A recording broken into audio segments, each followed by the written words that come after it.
System design is something that a lot of initial developers, beginner developers struggle with because they don't have the mental mindset on figuring out which solution or which approach is a better way. In this video, I want to share some real practical tips that I used for building my own company, my own startup, and how you can borrow those ideas. To give you a background, I'm the founder of Fermion and I'm a developer there as well, where I write and take a lot of decisions on system design, on scaling our service to handle thousands of requests per second on our infrastructure, doing hundreds of terabytes of data transfer every month, spinning thousands of virtual machines every single month, and managing all of that without making the infrastructure and the system design a lot complex. I'm going to cover extremely important and informational points in this video. Make sure you leave a like and subscribe before you start the video. That helps the channel grow and it'll help me put out more such content free of cost here on the platform. Alright, so this will be like a free flow video where I would just walk you through some of the tips that I have in mind myself, and you can apply it however way you like in your own infrastructure problems. So first things first, what I've realized over time is, first of all, you must keep the number of components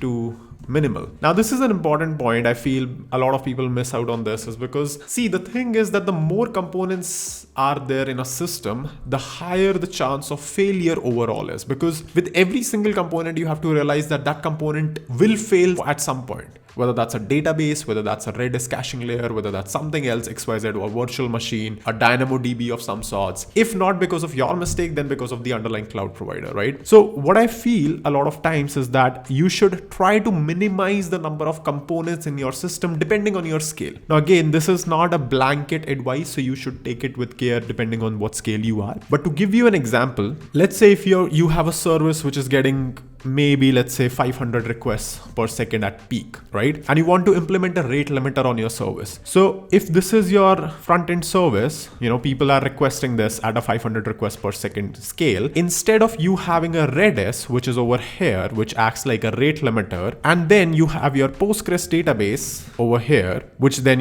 does all the queries and all.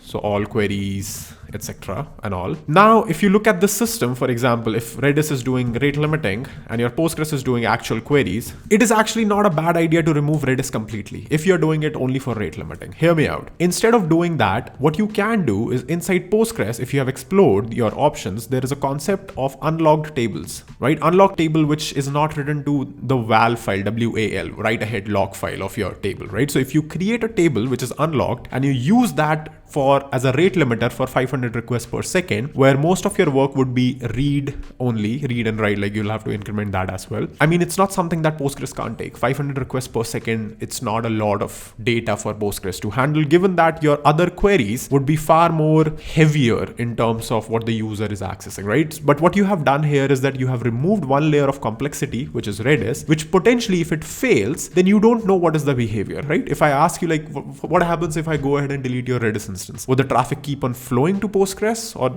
your actual backend, or would there be some effect? Over here, what you have done is that you have reduced a layer of complexity and you have introduced, or you have at least merged the complexity inside your existing interface. Now, again, I am not asking you to follow this as a blank advice. It depends on your scale. If this is like 5,000 or 50,000, maybe you want to have like a Redis and a different caching layer. Maybe you want to have multiple databases. But what I'm asking you is to keep an open mind on solutions where you can use your existing piece of infrastructure to reduce the new components in the system. Why? Because you already have spent some time in making sure that this component does not go down, because this is your central database, obviously. And if it goes down, then you have like procedures to recover from it, right? The same example, if I follow along the same example, this is something that we did in the other video. I think in the backend video, the backend roadmap video, I'll link it somewhere in the video. But this is the same thing I discussed there, where if you have a queue, for example, and you are not doing a lot of data in the queue, right? Let's say maybe like 30 to 40 requests per second for adding elements to queue and picking up queue. This load is basically nothing. This is nothing. This can be handled easily by Postgres. So you can use Postgres for update, skip, logged. Again, something that I can discuss later in the video, but you can Google this term and you will find that you can create a nice queuing mechanism inside Postgres, inside, using just a table. So even, I mean, this is a real workload, right? If I was consulting you or your company or a startup, if you have like a Redis going on here, and if you have like a Kafka or something going on here, RabbitMQ or whatever, and your use case is simple enough that you can just drop these two components components, you have not only just reduced the complexity of your system, but you have also potentially increased the stability, because now you don't have two more components to worry about, two more components to keep your health check on, and very possibly you have also reduced costs, right? This is something that I discuss in my tips video as well, where I teach you how do you increase your salary as a developer, which is like a more of an abstract video. But this is the kind of stuff that I'm talking about, right? Where you're able to think not only from a tech mindset, but also from a business mindset. So this is my first advice. You keep the number of components to minimal as a system designs engineer who's trying to build something interesting. The second tip, which I have from my experience, is you must be very, very, very clear on single point of failures. This is absolutely super duper important as a developer, as somebody who's designing a system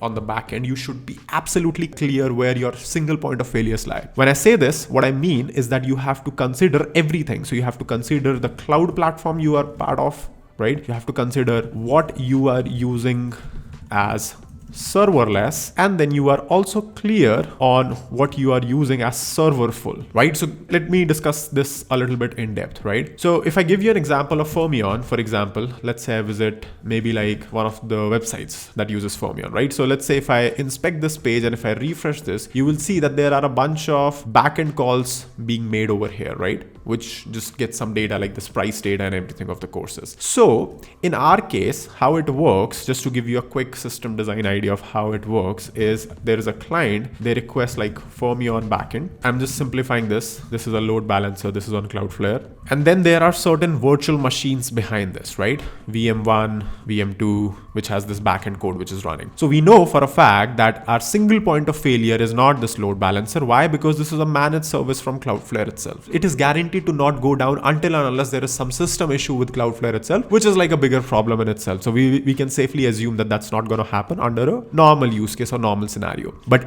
this might be our single point of failure, right? So if I'm keeping, let's say, just one VM, I'm not keeping any other VM, then this is a single point of failure. So if it is an architecture like this, even if the VM itself can support all the load, you should not do this, or you should be at least aware about that this is a single point of failure in your system. That is why you should keep like maybe a couple of VMs on standby. That's why like VM2 and VM3 exist even in our case, because you don't know what can happen with VM1. Maybe there is a system failure, underlying hardware failure. Maybe something happens with the network of this VM. Could be any random thing, XYZ, but you don't want this to be a single point of failure, right? Again, with this VM, this connects to a PG bouncer, PG bouncer 1.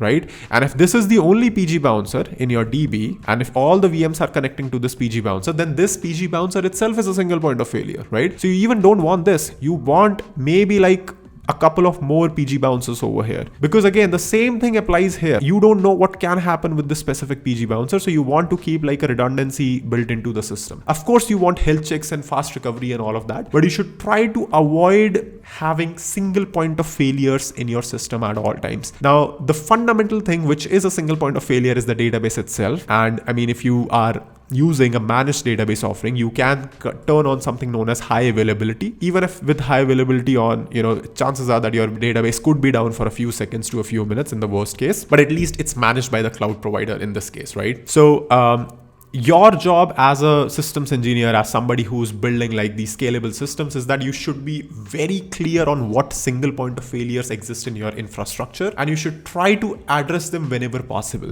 I know for a fact that not all points are possible to address. There would be some components in your system which you would not be able to recover from if something bad happens, but then try to keep them as ephemeral components, something that you can quickly replace if something goes wrong, right? A third point is that you should reevaluate your architecture every 10x growth, right? So every order of magnitude, whenever like something increases, whether that's your requests per second, your queries per second on database, your traffic and all of that, you should try to reevaluate your architecture, whether this is still applicable, whether this is still a good choice or not. What I mean by that, first, let's say if you're just doing 10 requests per second on average, right? Basically no traffic at all. So in this case, you might as well just keep a VM directly in front of the client, right? So if the client is here, they can just talk to your backend VM directly. Now, if the same thing, your order of magnitude goes to 100 requests per second, maybe you want to proxy this traffic at least via Cloudflare, because you don't know what's going on. Maybe you're getting some malicious traffic at some point or whatever.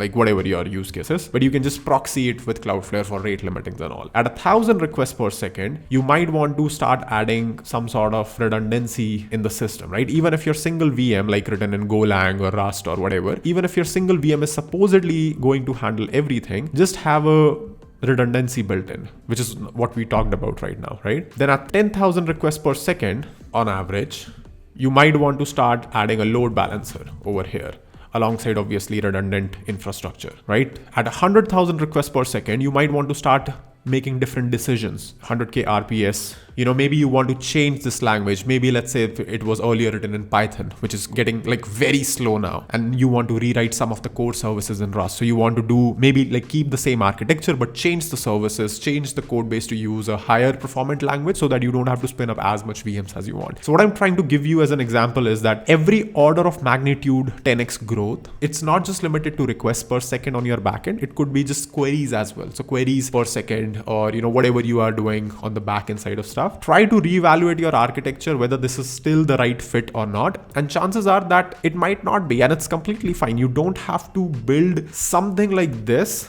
on day one, because this is an architecture built for 100k requests per second, which is extremely large amount of requests. If you think about it, it's like billions and tens of billions of requests every single day. What is important, however, is that you track these numbers. You track how much requests per second you are getting, how much your database is under load, what is the maximum, what is the most heavy query, which is the heaviest query which is running on your database. You should have these numbers on track as a backend developer. And finally, something that I also want to add to this video, I was just thinking about, is that you should not rely on managed services whenever possible. Now, this is a loaded statement because again, I just told you that database managed is good and load balancer managed is good and so on and so forth. But what I mean by this is that cloud, fundamentally, if you look at your operations in cloud is nothing but compute. It's storage, which I can refer as blob. Cloud is network, which is, the data transfer and the speeds that you're getting. Maybe if you want to add GPU and stuff over here, that's fine. But that's pretty much it. If you think about it, if you think about any application that exists in today's world, I can build that application using just these three components. But then why do we have hundreds and thousands of services provided by AWS, provided by Google Cloud, provided by GCP, all of that? You can do everything if you have raw compute. You have storage, which is like a blob storage, like an object store or something. And you have like a fast network to connect to everything, right? The problem is that you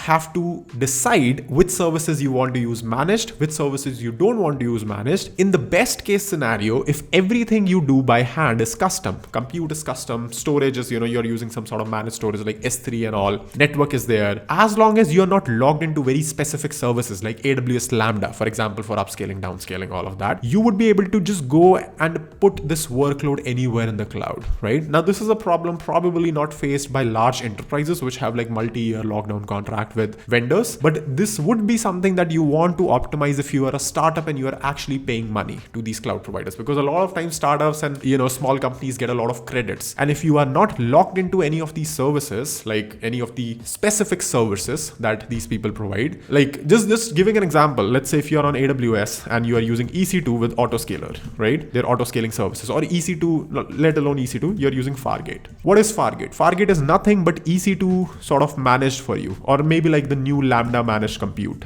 right? Sounds extremely fancy on paper, but this is nothing but a lock-in for you, because if you're using something like this, you are now fully logged into behaviors of Lambda but deployed on EC2. You can't take it away to, let's say, Azure if you get like, let's say, $1 million in credits next day. So if you are somebody who is able to figure out which managed services we should use, which managed services we should not use, it will be a gold mine for you. Now, the kind of developer I am as personally speaking, I would probably want the database to be managed. Now, I know a lot of people who can potentially pull off database to be non-managed as well. But I'm a little afraid of databases because the products and the services that I build, I consider database as a single point of failure, and I would want somebody else who is more capable enough, who has worked with databases and seen like the bad days, to have the network and the availability of the database handled by them. I would probably want cron systems to be managed as well. Now, there's a background to this. I might get into this in depth in some other video, but just to give you a small teaser of why I say this is because in a lot of systems on Fermion, we use cron systems not only as systems for repeated things, but also as health checks, for also as upscaling and downscaling certain services. And if your system, which is supposed to upscale your existing system itself, is reliant on something which is managed by you, it can be a disaster, right? So you want some system independent from the production system, which is supposed to handle it, right? Your operator of the system should not be in the system itself, so that if it fails, it should not take down the system that is supposed to health check and scale up and scale down and all of that. So that's why I say cron systems. And I would probably say things like load balancer and WAF and stuff to be managed as well, whenever possible, right? I created this WAF video the other day where I showed you like a self-hosted WAF example as well. That's fine if you're using internal systems, but load balancers and frontline systems, web application firewall, where you need a lot of, network to absorb DOS or DDoS attacks. Ideally, if they're managed, that's good. But other than this, I feel like most of the services you can just build on your own. You can create infrastructure for scaling up and down your stuff. And again, depending on your choices, this database could be anything. It could be like Postgres, it could be like Turbo Buffer, which is like VectorDB. It could be Redis, it could be anything. So I cover like everything when I say database. So yeah, that's pretty much it for this video. I hope this video was full of knowledge and information. If it was, make sure you leave a like and subscribe to the channel. And I will see you in the next video very soon.